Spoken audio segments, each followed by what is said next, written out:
उत्तर प्रदेश में DElEd VTC में admission का बेसब्री से इंतजार कर रहे लाखों अभ्यर्थियों के लिए आज की इस वीडियो में हम यहाँ पर बात करेंगे कि आपके जो डीएलएड की ऑनलाइन एडमिशन है वो कब से स्टार्ट होने जा रहे हैं। इसके साथ ही सरकारी और प्राइवेट कॉलेज में आपको एडमिशन कैसे मिलता है, इसके साथ ही क्या फ़ीस वगैरह रहती है और क्या एग्ज़ाम होता है, एंट्रेंस एग्ज़ाम होता है एडमिशन के लिए, इसके बारे में भी बात करेंगे। और एडमिशन फॉर्म वगैरह आपसे कब से भरे जाएंगे, ऑनलाइन होगा ऑफलाइन, क्या से क्या होगा, सारी चीज़ें आज की इस वीडियो में आपको मिलने वाली हैं। तो आप वीडियो में एंड तक बने रहिएगा। अगर आप चैनल पर नए हैं तो चैनल को सब्सक्राइब करके बेल आइकन जरूर प्रेस कर लीजिए और इस वीडियो को अपने अदर फ्रेंड्स के साथ भी शेयर कर दीजिए। तो चलिए दोस्तों, आज की इस वीडियो को स्टार्ट कर ही देते हैं। पिछले साल 2023 की अगर हम यहाँ पर बात करें तो आपके ऑनलाइन जो एडमिशन फॉर्म थे वो 2 जून से ऑनलाइन वेबसाइट पर आ गए थे और 2 जून से ऑनलाइन रजिस्ट्रेशन स्टार्ट हो चुके थे।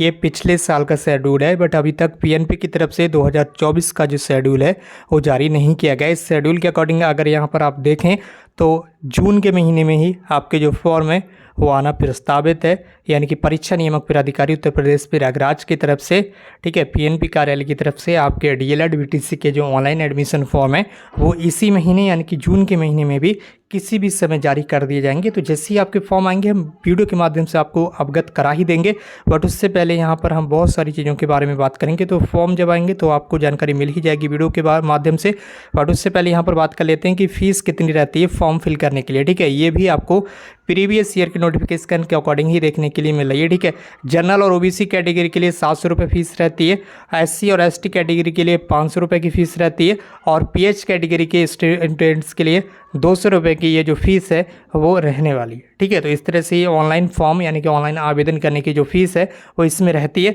इसके साथ ही यहाँ पर आपको बता दें कि ऑनलाइन आवेदन करने के बाद, ऑनलाइन एडमिशन फॉर्म भरने के बाद आपको किसी भी तरह का पेपर यानी कि एंट्रेंस एग्ज़ाम उत्तर प्रदेश के अंदर देने को नहीं होता है। ठीक है, यानी कि आपके जो एडमिशन है वो मेरिट बेस पर होते हैं। मेरिट कैसे बनती है इसके लिए हम ऑलरेडी वीडियो बना चुके हैं, उस वीडियो के लिंक आपको इस वीडियो के कमेंट बॉक्स में मिल जाएगी। तो कमेंट बॉक्स में जाकर उस वीडियो को आप देख लीजिए कि मेरिट किस तरह से बनती है और मेरिट के बेस पर ही आपके एडमिशन होते हैं, किसी भी तरह का एंट्रेंस एग्ज़ाम जो है वो नहीं होता है। अगर बात करें यहाँ पर डाइट यानी कि गवर्नमेंट कॉलेजेस के बारे में, तो गवर्नमेंट कॉलेजेस में 1 साल की जो फीस है वो लगभग 11,000 के समथिंग रहती है। ठीक है, ये 10,200 रुपये प्रति वर्ष रहती है और एक वर्ष यानी कि 1 साल में 2 सेमेस्टर होते हैं। तो ठीक है, तो सेमेस्टर का फीस से कोई लेना देना है नहीं, बट 1 साल की फ़ीस एक साथ आपको जमा करना होती है, जो कि ये गवर्नमेंट कॉलेज की फ़ीस यहाँ पर बताई गई है। ठीक है, 10,200 1 साल की है। इसी तरह से अगले 1 साल में भी आपको इतने ही पैसे देना होते हैं, तो दोनों साल की फ़ीस आप टोटल देख सकते हैं। लेकिन प्राइवेट कॉलेज में 1 साल की फ़ीस जो है वो गवर्नमेंट की तरफ से 41,000 रुपये जो है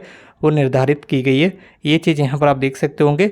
निजी संस्थानों हेतु, ठीक है, निजी का मतलब प्राइवेट कॉलेजेस के लिए प्रतिवर्ष शुल्क जो है 41,000 रुपये देना होगा प्राइवेट कॉलेज में अगर आप एडमिशन लेंगे तब। गवर्नमेंट कॉलेज में आपको एडमिशन तभी मिलेगा जब आपकी मेरिट यानी कि रैंक अच्छी होगी, यानी कि मार्क्स आपके अच्छे होंगे। ये आपको एक बार फिर से ध्यान दिला दें, 10वीं क्लास के मार्क्स जोड़े जाते हैं 12वीं क्लास के, और अंडर ग्रेजुएट कोर्स जो भी आपने किया होगा जैसे कि BA, BSc, BCom, BBA, BCA, ठीक है, जो कुछ भी आपने कोर्स किया होगा कम से कम 3 साल वाले या 3 साल से ज़्यादा 1 साल का, तो उस कोर्स की जो परसेंटेज है वो इस तरह से यहाँ पर जोड़ ली जाती है। ठीक है, जो भी आपकी परसेंटेज रहेगी इस तरह से। ठीक है, जैसे कि मान लीजिए 10वीं में 70% नंबर थे, 12वीं में 80% और ग्रेजुएशन में बीए, बीएससी जो कुछ किया उसमें 60%, तो इन तीनों को जोड़कर आपकी जो मेरिट है वो बना दी जाती है। जिन स्टूडेंट्स की परसेंटेज तीनों को जोड़कर सबसे ज़्यादा रहती है उसको ऊपर रखते हैं, उसी तरह से नीचे की इस तरफ आते जाते हैं, तो ऊपर से अभ्यर्थियों को यानी कि स्टूडेंट्स को गवर्नमेंट कॉलेज मिलते जाते हैं जिनकी परसेंटेज ज़्यादा रहती है तीनों क्लासेस को जोड़कर। ठीक है, तो इस तरह से मेरिट वगैरह बन जाती है। बाकी ऑनलाइन एडमिशन के लिए फ़ीस भी मैंने आपको बता दी, ऑनलाइन फॉर्म जब भी आएंगे आपको जानकारी मिल जाएगी। बाकी अगर एजुकेशन क्वालिफिकेशन की बात करें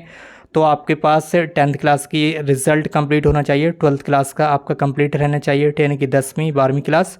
उसके बाद ग्रेजुएशन में जो कुछ भी आपका कोर्स आपने किया है, बीए, बीसी, बीकॉम वगैरह, वो आपका कंप्लीट रहना चाहिए अंतिम ईयर यानी कि फाइनल ईयर, फाइनल सेमेस्टर तक। ठीक है, अगर सेमेस्टर वाला कोर्स है तो फाइनल सेमेस्टर तक, और ईयरली कोर्स है तो फाइनल ईयर तक का जो रिजल्ट है वो डिक्लेयर रहना चाहिए, घोषित रहना चाहिए। भले से आपके पास ओरिजिनल मार्कशीट ना हो, ठीक है, अगर आप ग्रेजुएशन इस समय कर रहे हैं तो आपका रिजल्ट घोषित रहना चाहिए यूनिवर्सिटी की तरफ से। बहुत सारे स्टूडेंट्स इसी वजह से फॉर्म फिल नहीं कर पाते हैं, एडमिशन से वंचित रह जाते हैं, क्योंकि उनका जो रिजल्ट है अंतिम ईयर यानी कि फाइनल ईयर का वो यूनिवर्सिटी की तरफ से डिक्लेयर नहीं हो पाता है डीएलएड में एडमिशन फॉर्म भरने की लास्ट डेट तक। ठीक है, तो लास्ट डेट जब भी होगी डीएलएड फॉर्म भरने की, उस डेट से पहले पहले आपका रिजल्ट आ जाना चाहिए, तभी आपको फॉर्म फिल करने के लिए मिलेगा, अन्यथा आप फॉर्म फिल ही नहीं कर पाएंगे, क्योंकि वहाँ पर आपसे परसेंटेज पूछी जाएगी। परसेंटेज मतलब मार्क्स पूछे जाएंगे कि आपको ग्रेजुएशन में कितने मार्क्स मिले। जब आपका फाइनल ईयर का रिजल्ट नहीं होगा तो आप मार्क्स फिल कर नहीं पाएंगे, ठीक है। तो ये सारी चीज़ें रहती हैं।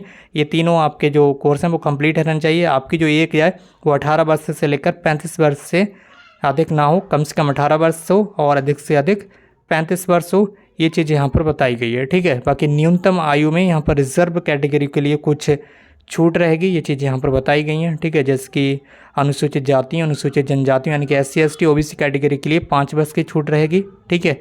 और यहाँ पर दिव्यांग यानी कि PH कैटेगरी के अभ्यर्थियों के लिए 15 वर्ष की छूट रहेगी। ये सारी चीज़ें यहाँ पर बताई गई। जो सबसे इंपॉर्टेंट चीज़ ये है कि बहुत सारे अभ्यर्थी यूपी से बाहर के हमसे जुड़े हुए हैं, तो बहुत सारे स्टूडेंट्स बोलते हैं कि अगर हम यूपी से बाहर के तो एडमिशन कैसे होगा, एडमिशन आपका कैसे भी नहीं होगा।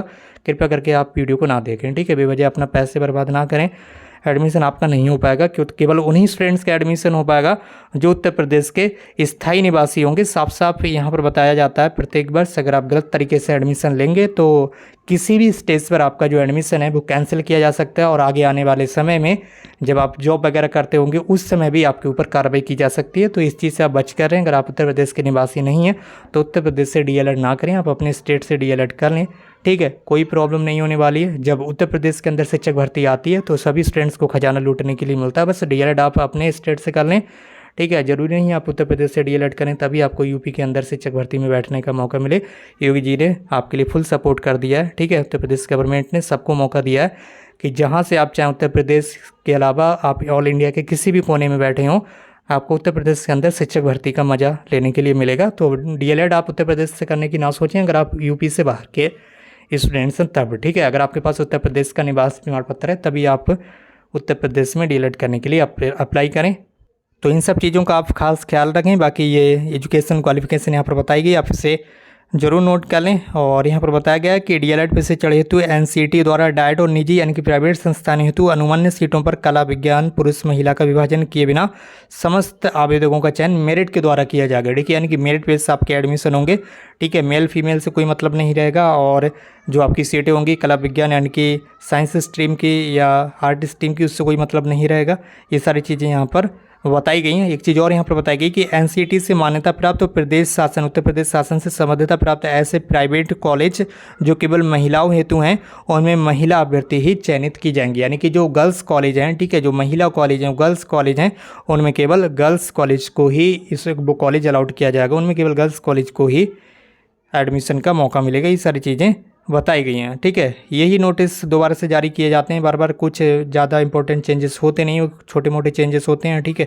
वो समय समय पर चीज़ें आपको बताई जाती रहती हैं। बाकी आपको पता ही होगा जैसे ही आपका फॉर्म वगैरह फिल हो जाएगा उसके बाद मेरिट लिस्ट जारी की जाएगी। मेरिट लिस्ट के बाद आपको कॉलेज सेलेक्ट करने के लिए बोला जाएगा। जब आप कॉलेज सेलेक्ट कर लेंगे तो फिर आपको कुछ फ़ीस देना होती है, ठीक है, जो कि फ़ीस आपको ऑनलाइन पेमेंट करना होती है। 5,000 रुपये एक बार में करना होते हैं और इसी तरह से 5,000 रुपये दूसरी बार में करना होते हैं। टोटल 10,000 रुपये फीस पेमेंट करने के बाद ही आपको कॉलेज का जो अलॉटमेंट लेटर है वो मिल जाता है, उसे आप कॉलेज में लेकर जाएंगे तब आपका एडमिशन हो जाएगा। बाकी आगे की प्रोसेस एडमिशन फॉर्म आने के बाद सारी चीज़ें दोबारा से विस्तार से समझ आ जाएंगी। आप लोग घबराएं नहीं, बस एडमिशन फॉर्म आने का वेट करें। जैसे ही आपका फॉर्म आएगा जून के महीने में ही फॉर्म आने की पूरी उम्मीद है। पिछले साल जून के महीने में फॉर्म फिल होना स्टार्ट भी हो गए थे 2 जून से। अभी वीडियो के स्टार्टिंग में ही मैंने आपको दिखाया था ये पूरा शेड्यूल यहाँ पर, ठीक है। ये पिछले साल का ही शेड्यूल है, देखिए 2 जून से आपके फॉर्म स्टार्ट हुए थे पिछले साल, बट इस बार अभी थोड़ा सा डिले हुआ है। ये यहाँ पर इलेक्शन की वजह से आपको पता ही होगा।